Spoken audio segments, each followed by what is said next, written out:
Good evening, everyone. Welcome back to the Oneil effect. Last week, we talked about the forward of the book. We looked at the introduction of the book, and I touched on pointers that can help to motivate you and the reason why I wrote this book, and also spoke about different pointers. And we end the book on a great quote last week from Miles Monroe. And so I want to pick it up today, dealing with chapter 1 of the book.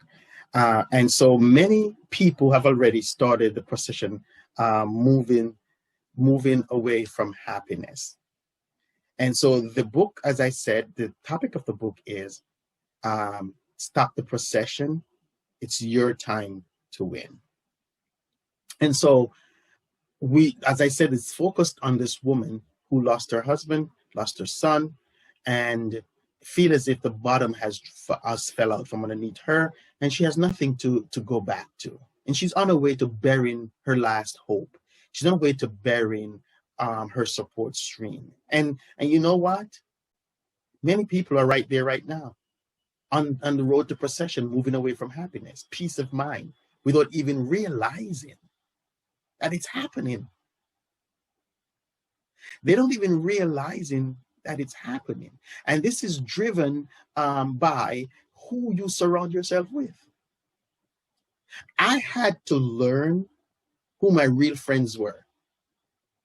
And those are the ones that motivate me to start again. So let's go to the first chapter. And let's kind of break it down for a little bit. As I said last week, we're not going to give you the entire book, because then that would be defeating the purpose of you going out to get the book. I just wanted to talk to you a little bit about what this is all about. And so chapter 1 says, stop the procession. It talks about the procession, I should say. Chapter 1 deals with the procession. So this deals with a group of people moving or traveling to the same direction. That's what procession really all about. Moving or traveling to the same direction. There can be different type of processions. Some are formal, leaving a wedding ceremony, public celebration for change, or proceeding to a burial, which this was what motivated this book. This woman moving to the cemetery to bury her son. Now, there are also different emotional aspects to a procession, such as moving away from things that create a negative reaction in your life while moving towards the positive. The problem then, what I found, is that movements like these can involve moving away from anger, moving away from hurt, moving away from the next phase of your life or destiny. And these are considered positive movements. But the problem, as I was about to say, is that a lot of times we don't look at the negative movements. We look at the positive, but we really don't look at the negative. There are also the negatives where individuals are moving away from their peace of mind, their joy and happiness, which are sometimes driven by what? Lack of finance, or job loss, constant pain, broken relationship, loss of a loved one. Mine was driven by loss of a marriage, loss of a church, loss of friends, loss of so many different things, loss of self-esteem. And so over the last 6 months, many people, well, not even 6 months, because when I wrote this, it's 6 months, but over the last 10 months now, people have to deal with this whole economic crisis that we're facing. They have to deal with the pandemic around us. And so this has crippled their money, crippled their finances, where many have lost their jobs, their savings, and the majority of their investment being depleted. Now, am I down your street? Because I think I'm down somebody's street. See, that's where we are.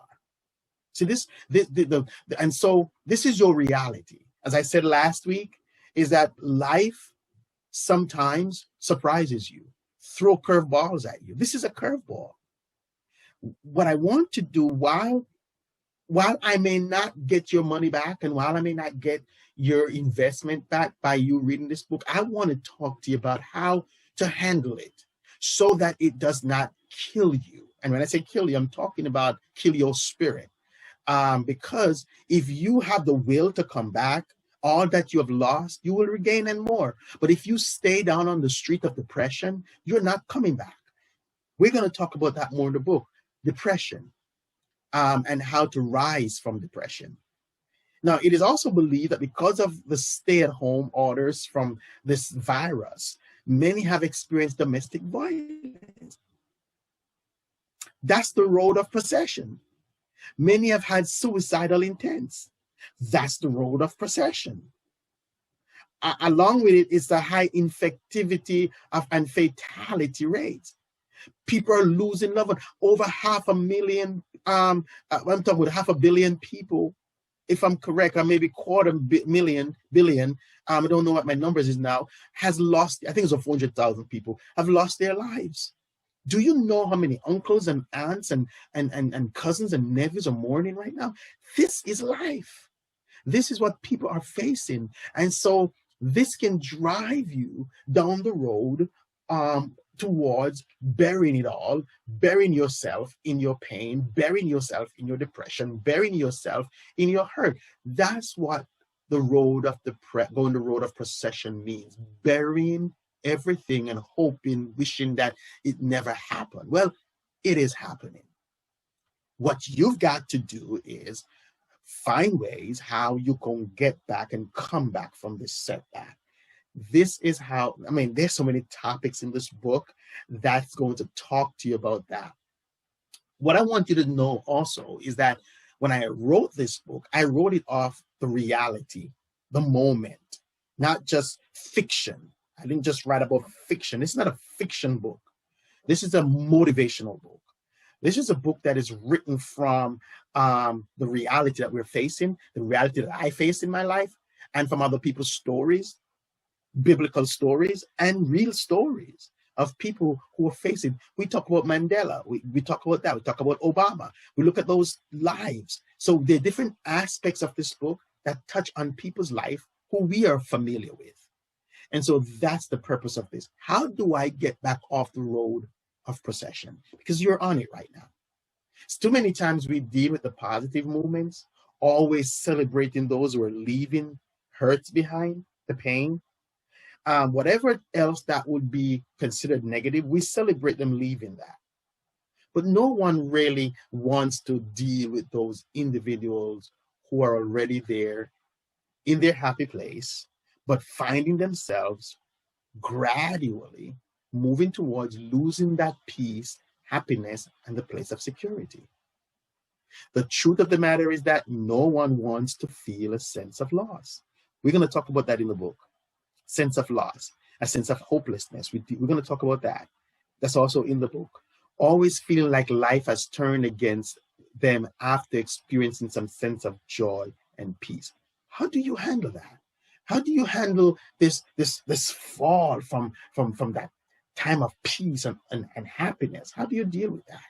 How do I handle that moment when I was once this happy-going, smiling person, but now I feel like the world is on my shoulder? See, a lot of times you don't tell people your story. Well, here's a good thing. Sometimes a book will be your best counselor, will be your best motivator. That's what this book is for. Some stories that you can't tell people, let this book deals with that and tell you how to get out of it. The truth of the matter is that no one wants to feel that lost in their spirit. I used the current state of affairs, such as the pandemic, because the country is experiencing some sense of prosperity, and how many people started to feel like things can be better. People were getting more money, starting businesses, and then here comes this crisis. The woman in the story must have felt this way. She probably was getting used to the fact that her husband had died, and she's already got over that. He died, and she had her sleep in her lonely bed, and she probably got over that, because her son is still here. Getting back some sense of normality was good for her, and then she has to deal with one more loss. Somebody, you're doing that right now. You have to deal with one loss after another, one loss after another, one loss after another. And you're asking yourself, how do I come back from this setback? How do I make it out of this? That's what this book wants to help you to do. Do not quit. Your testimony is wrapped up in your story. You only get to testify if you have a testimony. Remember that. And you only have a testimony if you overcome the story, or if you overcome the struggle, or if you win through the struggle. You can't testify somebody's story effectively as you would tell your own story. If you have overcome something, win this battle again, because you are an overcomer. You know how to win. Win again. Win again. You're on that road right now. And I want to say to you, don't quit. This reminds me of Naomi and her family in the Old Testament. Many of you remember knows Naomi and her family in the Testament, where they once had experienced fruitfulness, just like what we were experiencing in Jerusalem. And then famine struck, and they had to move to a city they weren't familiar with. In that foreign place, she lost her husband and her sons. That is what you call procession. Gradually moving away from what makes you happy.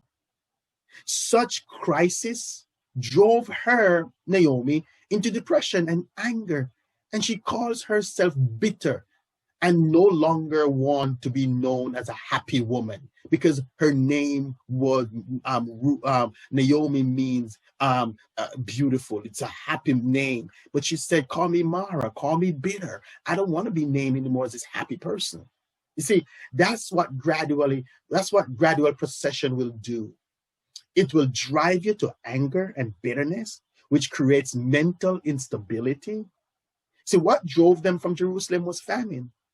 This story mirrors the story of the subject of this book. And so as we wrap this up today, I want to say to you, the difference was one of them, meaning Naomi, between Naomi and the woman from Nain, one had what they lost returned, while one gained on top of what they lost. Naomi gained Ruth, that restored laughter to her life. It is important then for you to understand that even though you're on the road of procession, you can make it back. And that's what this book is about. How do I get off the road of procession? I want to help you with that. So next week, we're going to touch on more on this topic of the road of procession as we go on for next week. And so I want to leave with you, as I did last week, this quote. Sometimes focus on where you're going and not where you're coming from. It will help you to maintain stability in your life. Thank you again for watching. Thank you for being a part of this book. And so, as I said, I need your support. Go and get the book pre-sale, $20, or support the book by saying, Bishop Oneil, this book has been touching my life. You talking about it on Tuesday nights has touched my life and allowed me to think positively about myself. And I want to support the book. Please help me to get this book to the final stage. As I said last week, it's already accepted by the publishing company. The manuscript is with them. They're starting the process. We just need the finances to finish it. For those of you who have purchased this book months ago, thank you. It is coming. You're going to get it. It's in the process, but we need some help to get it to the final stage. So go to Cash App, donate 201-966-8814, or go to Zelle, oneilministries@yahoo.com. Listen, if you can give 20, if you can give 40, if you can give 10, doesn't matter. I just need everyone to come together and let's support. But if you give $20 or more, the book is yours. $20 or more, the book is yours. If you said, Pastor, I want to buy 5 of these books for $100, go ahead. We need your help. All right? Thank you, and may God bless you. See you again next week, Tuesday.